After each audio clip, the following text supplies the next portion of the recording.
বেগম খালেদা জিয়াকে বেশ কিছু উপাধি দিয়ে ডাকা হয়। এই উপাধিগুলো সব মানুষ তাকে দিয়েছে। আপসীন নেত্রী, দেশনেত্রী বেগম খালেদা জিয়া। এই উপাধিগুলো কেন মানুষ দিয়েছে, নিশ্চয়ই কোনো কারণ আছে। বেগম খালেদা জিয়া কখনো উচ্চ স্বরে কথা বলেন না। কাউকে অপমানজনক কথা বলতে তিনি পছন্দ করেন না। তার কথা শুনে কেউ কষ্ট পাক, সেই ধরনের কোনো কথা বেগম খালেদা জিয়ার কাছ থেকে আমরা শুনতে পারিনি। এমন একজন ভালো প্রধানমন্ত্রী এই যুগে এসে মেলাই কষ্ট। তাই তাকে বলা হয় দেশনেত্রী বেগম খালেদা জিয়া। তিনি অন্যায়ের সাথে কোনো আপোষ করতে চাননি কখনো। শত দুঃখ কষ্টের ভিতর দিয়ে তিনি দেশে থেকে গিয়েছেন, দেশ ছাড়তে চাননি তিনি কখনো।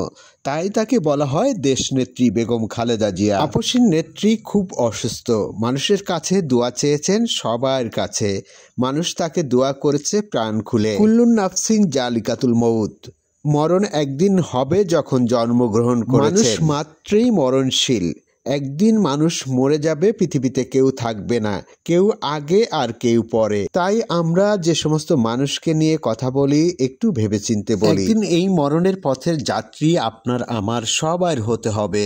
এই আপসীন নেত্রী আপনাদের কাছে দোয়া চেয়েছেন, শারীরিকভাবে তিনি অসুস্থ, হয়তো আল্লাহ তাকে সুস্থ করতে পারেন কিংবা নাও পারেন। বেশ কয়েকটি বছর ধরে তিনি প্রধানমন্ত্রী ছিলেন। তার দ্বারায় কেউ কষ্ট পাক এমন ধরনের কোনো কথা এই প্রধানমন্ত্রী বেগম খালেদা জিয়ার কাছে আমরা শুনতে পারিনি।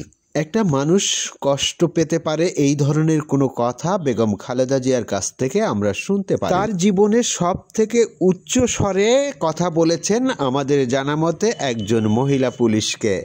যখন খালেদা জিয়াকে বন্দি করা হয়েছিল, তার বাড়ির ভিতরে বালির ট্রাক দিয়ে আটকিয়ে দেওয়া হয়েছিল, তখন তিনি বলেছিলেন, এ মহিলা তোমার মুখ বন্ধ কেন? এই ছিল তার সব থেকে বেশি উচ্চস্বরের কথা। তিনি জনগণের ভোটে প্রধানমন্ত্রী হয়েছেন, সামান্য একজন পুলিশের কর্মকর্তা হয়ে বেগম খালেদা জিয়ার সাথে অনেক খারাপ ব্যবহার করতেছিল। এই কথাগুলো বলতে বাধ্য করেছিল ওই পুলিশ অফিসার। কোন পর্যায়ে যে এই সমস্ত কথা বলতে হয়েছিল আপনাদের সবার জানা আছে। ক্ষমতার দাপটে অন্য অন্য প্রধানমন্ত্রী যারা ছিলেন তাদের অনেক দাপটি কথা আমরা শুনেছি, যা শুনতে পারিনি কখনো বেগম খালেদা জিয়ার কণ্ঠে। জাতীয়তাবাদী দলের তিনি প্রধান ছিলেন, কিন্তু দল নিয়ে তিনি থাকাকালীন কোনো কথা উঠেনি এই দলের ভিতরে।